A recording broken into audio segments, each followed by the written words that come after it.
রাসূল পাক সাল্লাল্লাহু আলাইহি ওয়াসাল্লাম হাদিসের মধ্যে বলেছেন, আত-তাইবু হাবিবুল্লাহ, যে ব্যক্তি তাওবা করে, আল্লাহর কাছে ক্ষমা চায়, আল্লাহ পাক তাকে হাবিবুল্লাহ হিসেবে ঘোষণা করেন। সুবহানাল্লাহ পড়েন। হাবিবুন মানে বন্ধু, সদিকুন মানে বন্ধু, খলিলুন মানে বন্ধু।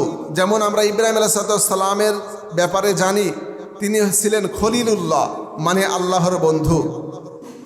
আরবি গ্রামারের নিয়ম অনুযায়ী এই বন্ধু শব্দের বেশ 4-5টা আরবি শব্দ আছে। এর মধ্যে উল্লেখযোগ্য সাদিকুন মানে বন্ধু। এইটা হলো পরস্পর আমরা দুনিয়াতে যে বন্ধু একে অপরের সাথে, সেটাকে সাদিকুন শব্দ দ্বারা ব্যবহার করা হয়। খলিলুন এবং হাবিবুন এই দুইটা বন্ধুটা সম্পর্ক হলো আল্লাহর সাথে, তবে পার্থক্য আছে। পার্থক্য হলো যাকে খলিল বলা হয়, যেই বন্ধু মানে খলিল, খলিল মানে যে বন্ধু, ওইটা হলো আল্লাহর প্রেমে যে পড়েছে, আল্লাহকে বন্ধু যে মেনেছে, তাকে বলা হয় খলিল। আর হাবিব বলা হয় স্বয়ং আল্লাহ যাকে বন্ধু হিসাবে গ্রহণ করেছে। সুবহানাল্লাহ পড়েন। তার মানে হলো যারা তাওবা করবে, আত-তাইবু হাবিবুল্লাহ, যারা তাওবা করবে, আল্লাহর কাছে ক্ষমা চাইবে, নিজের গুনাহের প্রতি অনুতপ্ততা বোধ দেখাবে, লজ্জাবোধ দেখাবে এবং আল্লাহর কাছে খালেস নিয়ত, খালেস দিলে তাওবাতান নাসুহা, যারা এটা করতে পারবে, আল্লাহ পাক তাদেরকে বন্ধু হিসাবে গ্রহণ করবেন। চিল্লায় কোন সুবহানাল্লাহ। বাংলাদেশের প্রেক্ষাপটেও অনেক খারাপ খারাপ ঘটনা ঘটছে, আপনারা জেনে থাকবেন। রাজশাহী তালাইমারিতে মেয়েকে উত্তপ্ত করার কারণে বাবা প্রতিবাদ করায় বাবাকে হত্যা করেছে। আপনারা দেখেননি ফেসবুকে? এই যে কয়েকদিন আগে দেখেন আরানিতে এক বৃদ্ধা ট্রেনের নিচে আত্মহত্যা করলো। আমরা দেখলাম ঘাটাঘাটি করে, তার 2টা ছেলে তাকে দেখতো না, ছেলের বউয়েরা তার সাথে ঝগড়া করতো। এই যে কষ্ট পেরেশানি নিয়ে জীবনটা চলে গেল, জীবন দিয়ে দিল, এগুলো দুনিয়ার পিছনে আমরা থেকে কোনোই লাভ হবে না। আমরা যদি আল্লাহর কাছে তাওবা করি, ক্ষমা চাই, তো আল্লাহ রব্বুল আমিন আমাদেরকে এই ক্ষমার গুণে গুণান্বিত হওয়ার কারণে শয়তানের ওয়াসওয়াসা থেকে বাঁচিয়ে দিবেন। আল্লাহ গুণামুক্ত জীবন, ফ্রেশ জীবন দান করবেন এবং রব্বুল আমিন হাবিবুল্লাহ, আল্লাহর বন্ধু উপাধি আমাদেরকে দান করবেন। আমরা যদি আল্লাহর বন্ধু হতে পারি, আমাদের পরকালীন জীবনে আর কোনো চিন্তা থাকবে না। কথা বলেন ঠিক কিনা? বর্তমান পৃথিবীর প্রেক্ষাপট মুসলমানদের জন্য অত্যন্ত দুঃখজনক এবং কষ্টের। আজকে ফিলিস্তিনের মুসলমানদেরকে কষ্ট দেওয়া হচ্ছে, গাজার মুসলমানদেরকে হত্যা করা হচ্ছে, শহীদ করে দেওয়া হচ্ছে। ছোট ছোট মাসুম বাচ্চা যাদের কোনো গুনাহ নাই, তারা এতিম হচ্ছে। আবার অপরদিকে এই ছোট ছোট বাচ্চাদেরকে মেরে ফেলা হচ্ছে, হত্যা করা হচ্ছে। তাদের বাবা মাদেরকে চোখের সামনে সন্তানদেরকে মেরে ফেলা হচ্ছে। নিশ্চিত মৃত্যু নিয়ে তারা তাদের জীবনটাকে নিয়ে যাচ্ছেন, পরিচালনা করছেন। এ কঠিন মুহূর্তে মুসলমানদের পাশে দাঁড়ানোর মতো অনেকেরই শক্তি থাকা সত্ত্বেও অনেকেই কিন্তু মুসলমানদের পাশে থাকছে না, দাঁড়াচ্ছে না। মধ্যপ্রাচ্যের রাষ্ট্রগুলো যদি মুসলমানদের পক্ষে কাজ করত, তাহলে আমাদের ফিলিস্তিনের মুসলমানদেরকে তাদের জীবন দিতে হতো না। আমরা বাংলাদেশ থেকে লং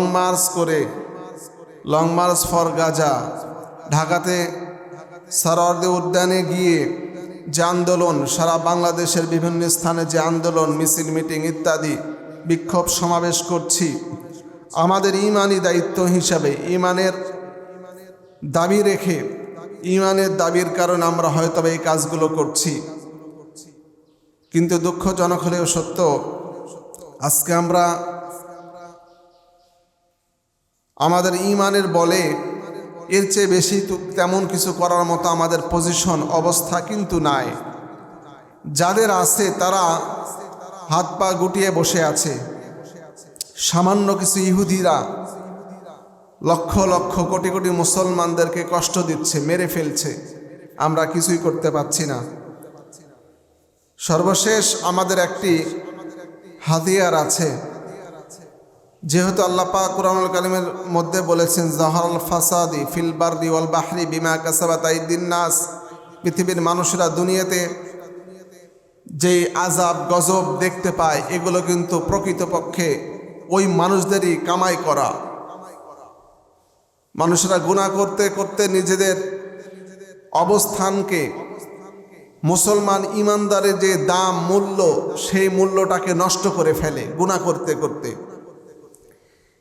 যদি এই গুনাহ থেকে আমরা আল্লাহর দরবারে ক্ষমা চাই, মাপ চাই, তাহলে আল্লাহ পাক আমাদের প্রতি তার রহমতের দৃষ্টি দেবেন, রহমত বরকত এবং আল্লাহর দয়া আমাদেরকে দান করবেন। এটার বহিঃপ্রকাশ থেকেই আজকের আলোচনা আমরা শুনব আল্লাহ পাকের কাছে তাওবা করা এবং ইস্তেগফার করা সম্পর্কে। আমরা যতই বেশি গুনাহ করি না কেন আল্লাহ রব্বুল আলামিন কিন্তু আমাদেরকে ক্ষমা করবেন, মাফ করবেন, এই ঘোষণা আল্লাহ পাকের দেওয়া আছে। সম্মানিত মুসল্লিন কেরাম, নিঃসন্দেহে আমরা প্রত্যেকেই গুনাহগার।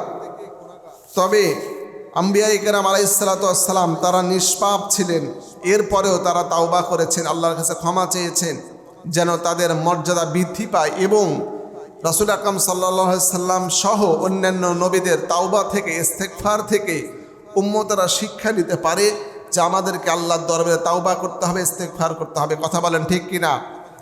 এই জন্যই রাসূল আকরাম সাল্লাল্লাহু আলাইহি সাল্লাম তাওবা করেছেন, ইস্তেগফার পড়েছেন, অথচ তিনি নিষ্পাপ ছিলেন।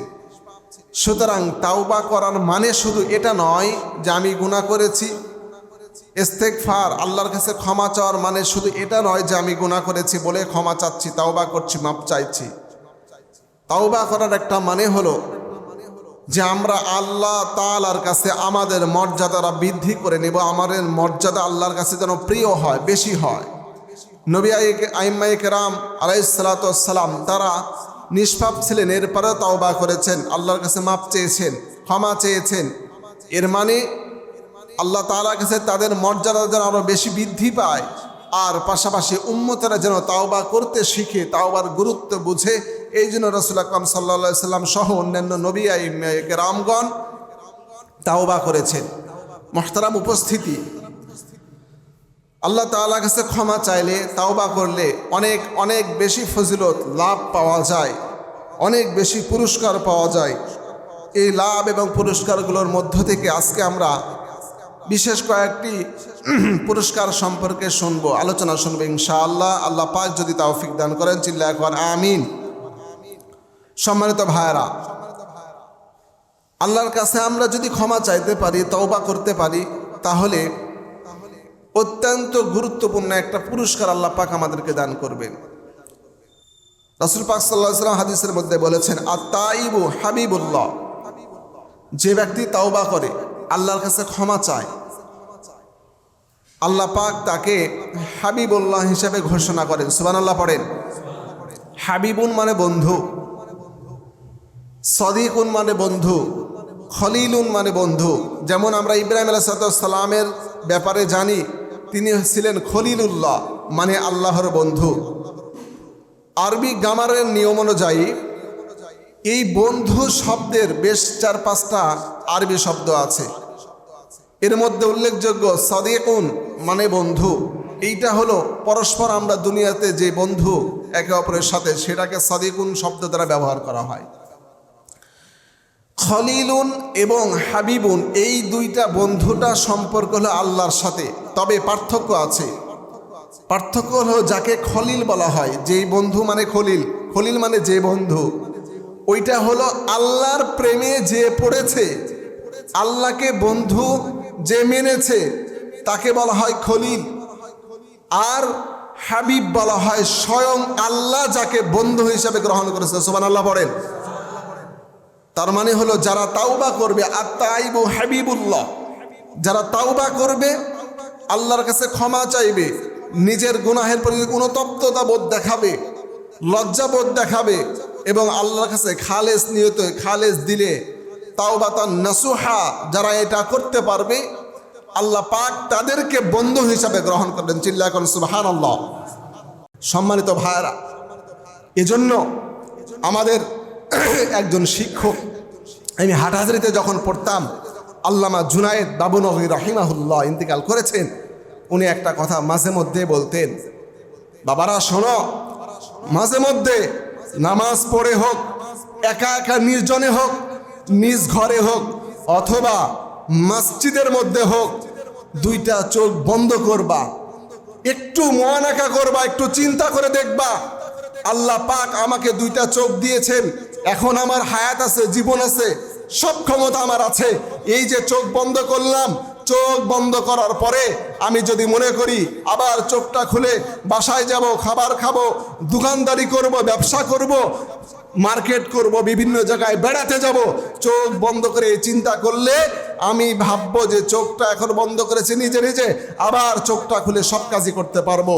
কিন্তু এ চিন্তা আমাদের করার দরকার যে চোখ একবার বন্ধ করে আর কখনোই খুলতে পারবো না। ওই সময় যদি আমার জীবনের চলে আসে আর আমার গুনার পাল্লাটা যদি ভারী হয়ে থাকে, তাহলে আমার কি হবে? যখন দুনিয়াতে রাস্তায় চলার সময় মানুষ চোখের সামনে একটা বিষাক্ত সাপ দেখতে পায়, তো যতই সাহসী মানুষ হোক না কেন, অটোমেটিকলি তার মধ্যে ভয় লাগে। কথা বলেন ঠিক কিনা? ভয় কাজ করে। তো আমি আপনি চিন্তা করে দেখেন, আমাদের চিন্তা করা উচিত, চোখটা যখন বন্ধ করব আমার আপনার আর চোখ খোলার ক্ষমতা থাকবে না, পেটে ক্ষুধা থাকবে, খাবার খেতে যাওয়ার ক্ষমতা থাকবে না, মাথার উপরে অনেক পেরেশানি, অনেক কাজ থাকবে, ওই কাজ করার মতো আর সুযোগ থাকবে না। আমার আপনার দোকানের মধ্যে অনেক মাল আছে, ক্যাশের মধ্যে অনেক টাকা আছে, ব্যাংকে অনেক টাকা জমা আছে, এগুলো আমার সব ছিল, আমার চোখটা বন্ধ হয়েছে, এই চোখ খুলে আর ওগুলো দেখার মতো সুযোগ নাই, খাওয়ার মতো সুযোগ নাই, দোকান খোলার মতো সুযোগ নাই।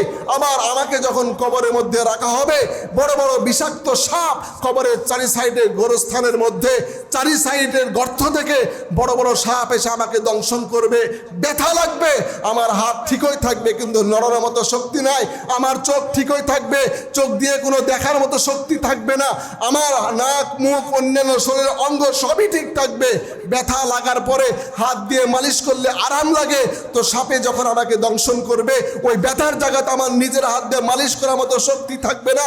এমন চিন্তা আমি আপনি যদি নির্জনে একাকী অন্ধকারের মধ্যে নিজের যে চোখটা বন্ধ করে এই চিন্তা করি আর রবের কাছে দুটো হাত তুলে বলি, আল্লাহ তুমি তো আমাদেরই আল্লাহ, আমার গুনাহ তো এতই বেশি করিনি যে তোমার রহমতের চেয়ে আমার গুনার পাল্লা বেশি ভারী হয়। আল্লাহ তুমি তো 1000 ভাগের 1 ভাগ মাত্র দুনিয়াতে রহমত দিয়েছো, বাকিগুলো তো তোমার কাছে রেখেছো। আমার মায়ের কাছে আমি কোনো অপরাধ করলে বাপের কাছে জায়গা পাই, বাবার কাছে কোনো অপরাধ করলে মায়ের কাছে জায়গা পাই। আল্লাহ দুনিয়াতে এত কম দয়া মায়া দিয়ে তাদের কাছে এত ভুল করার পরে যদি জায়গা পায়, আল্লাহ তুমি তো এদের চেয়ে 1000 গুণ বেশি দয়ালু, তো আল্লাহ আমি তো এত বেশি গুনাহ করিনি, আমি যা গুনাহ করেছি আল্লাহ আমারে তুমি মাফ করে দাও। সুবহানাল্লাহ পড়েন।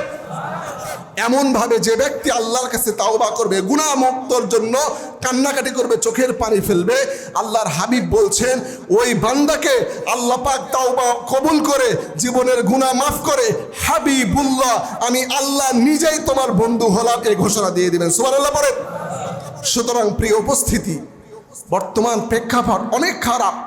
আজকে মুসলমানেরা নির্যাতিত হচ্ছে, গাজার মুসলমানদেরকে মেরে ফেলা হচ্ছে, হত্যা করা হচ্ছে, শহীদ করা হচ্ছে। বাংলাদেশের প্রেক্ষাপটেও অনেক খারাপ খারাপ ঘটনা ঘটছে।